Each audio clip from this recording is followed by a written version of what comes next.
blind. She can't see, so she has a guide dog to help her. He's called Punch.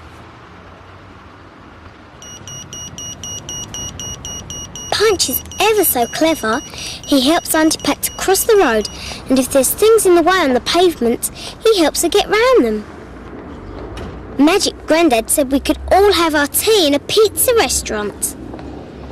Dogs aren't allowed in restaurants, unless they're guide dogs. Come along, Gary. Sit up in your place, there's a good chap. Excuse me, could we have the Braille menu? What are you going to have, Kimberly? I'm going to have cheese and tomato pizza and Coca-Cola.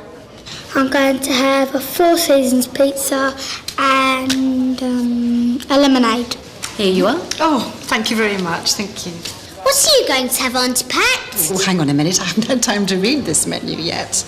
What shall I have? I haven't had for a while. Oh, here's something. Mozzarella and tomato salad. How's she know that? She's reading the menu, aren't you, Pat? Yeah.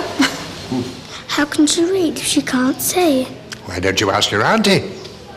Gary, love, I read with my fingers and I touch the words. Touch the words? But there aren't any words. I can't see any. Yes, there are. Why don't you have a try? Give me a finger.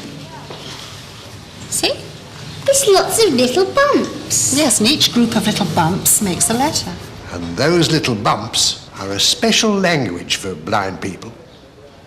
And they were invented by a blind person, a young French boy called Louis Braille. Did he live a long time ago, Grandad?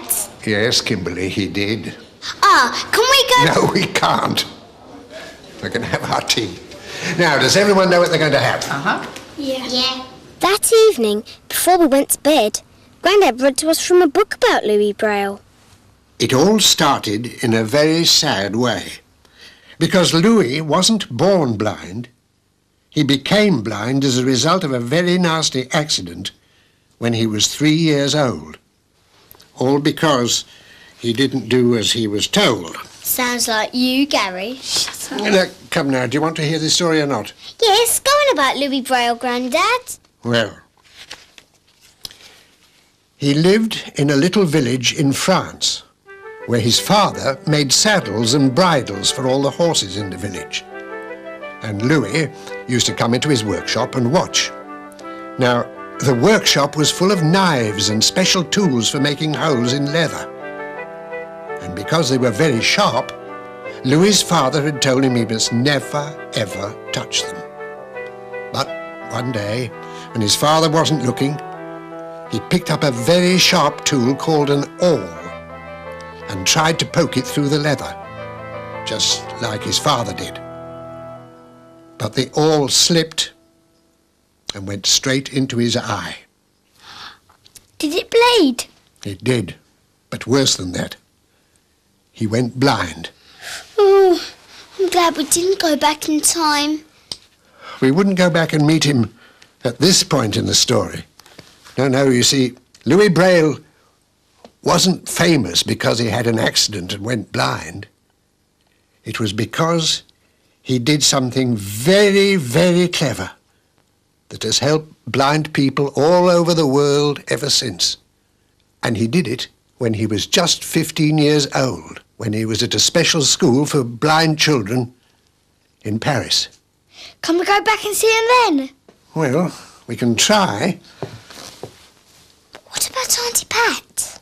Don't you worry. Trust me. OK.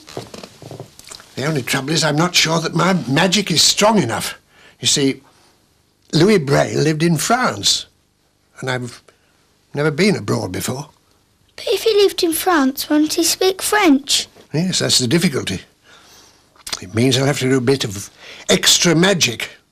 But first, we need a French song. I know one. Do you? Yes, shall I sing it? Yes, please. Ready? Frère Jacques, dormez-vous, sonnez les mattina, sonne mattina, ding dang dong, ding dang dong. Lovely, well done. Thank you, Kimberly. The only trouble is, if we go into the past talking French, they might think we understand French when we get there. So what should we do? What about some English words? We can't make up words for a song just like that. You can if you're a magic grandad. So, close your eyes and cross your fingers. And here we go. Louis Braille, Louis Braille, are you there? Are you there? Talk to us in English, talk to us in English. Here we come, here we come.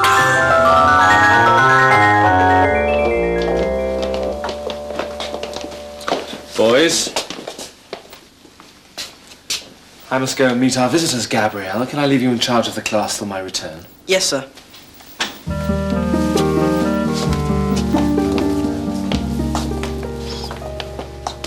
That was brilliant, Grandad. We're here and they're talking English. Yes, the only trouble is I don't know which of these lads is Louis Braille. Hello, are you looking for me? We're looking for Louis Braille. Oh, that's me. You've come to see how we blind boys live, I believe. Yes.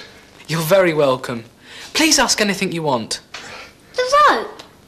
Why are we all holding on to it like that? Oh, that's because we've been outside the school for a walk in the park. But why do you have to hold on to a rope? Why don't you have guide dogs? Guide dogs? Louis won't know what you mean, Gary. Nobody'd thought of training dogs to lead blind people in those days. We hold on to a rope so that we don't get lost or separated from one another. But come on in. You must meet my friends.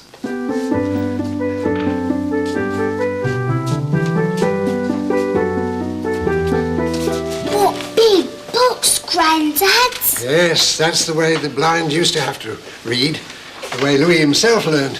What a huge book. It's very heavy too. And it takes ages to read because you have to go right round the letter before you even know what it is. Do you want to have a go? All right, You'll have to close your eyes, Gary. all right. Is it a V? Well done. But it is difficult. I'll tell you why that is. That's because letters were invented for eyes, not fingers. Come over here and see what Louis has worked out. Thank you. They're dots. Just like Auntie Pat was touching on the menu. What gave you the idea of using dots, Louis? Well, it was when a soldier came to give a talk to us. He had worked out a code using raised dots so that soldiers could read messages in the dark without lighting a candle. But his code was only good for saying simple things. And there were too many dots. Louis' alphabet is much simpler, and there are never more than 6 dots for each letter. Here they come, here they come. Who? It's Dr. Pinier, the new head of the school, and 2 school governors. The governors are the people who decide how the school is going to be run. So, you see, we've come on a very important day because if the governors like Louis' dots, they can tell all the teachers that from now on, all the blind children can learn to read and write with them. Boys,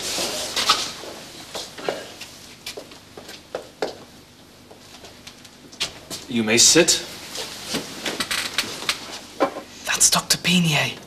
He's a very kind man. But how do you notice him if you can't see him? I can recognise him by his voice. Gentlemen, the boy I told you about, Louis Braille.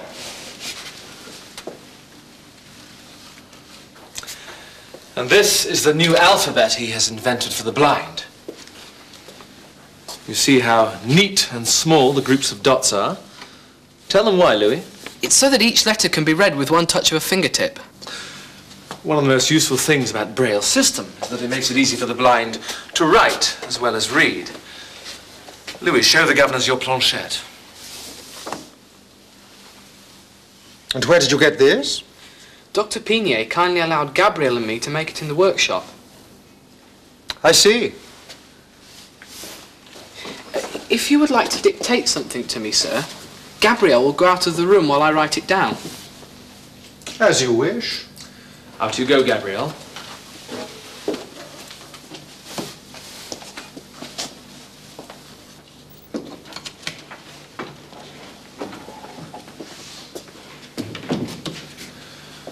Now, sir, Louis is ready. He will write down anything you want. Thanks to the governors. Then Louis started writing in Braille. It's funny, he seemed to be writing the wrong way round. He started on the right. Of begging on the streets. That will do, I think. Hippolyte, you can tell Gabrielle to come in now. Then we saw why Louis was writing the wrong way round. He was making the bumps on the other side of the paper. And this spells out what I just said, does it? Yes, sir. You saw how quickly he wrote it. Yeah. Gabrielle, would you read what is written on the paper? Thanks to the governors of this school, many blind children are saved from a life of begging on the streets. No blind person can read as fast as that. He must have been listening outside the door. Well, sir? Very interesting. But now we must be getting along. Thank you, young man.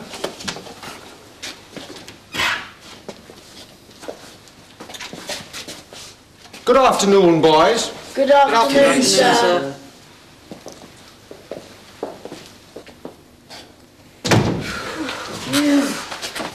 They'll adopt your system now, Louis. You'll see.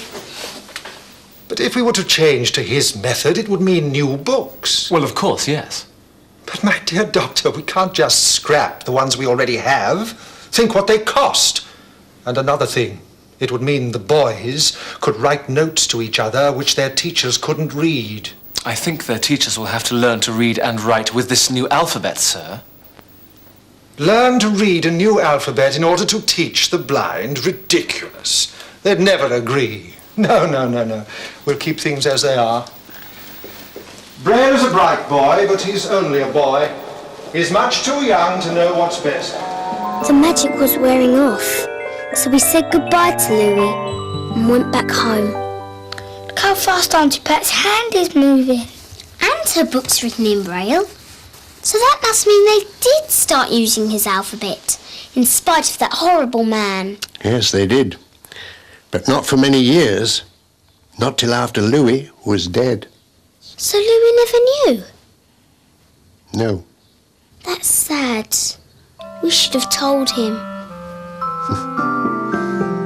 Louis Braille, blind at 3,